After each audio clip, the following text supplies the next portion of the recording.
Bonjour à tous, nous sommes dans le jardin de la découverte. Le jardin de la découverte se situe à Issy-les-Moulineaux, en région parisienne.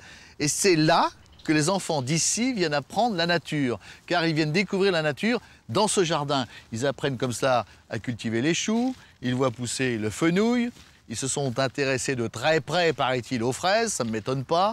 Les salades, eh bien, oui, elles ont poussé, elles ont monté, hein, même les salades.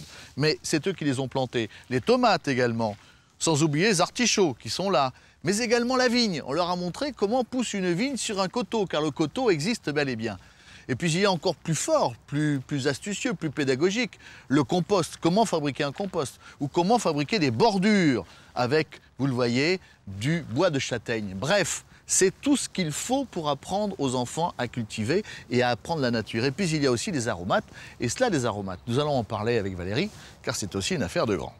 Alors c'est une affaire de grand, Laurent, à condition toutefois d'avoir des petits pots individuels. Oui. Et l'on peut avoir des aromates sur son balcon, sa terrasse jusqu'à la fin de l'année. Il faut bien les protéger avec cette cloche, protéger du froid. Hein. Oui, et ne pas oublier les cavaliers pour éviter qu'elles ne s'envolent.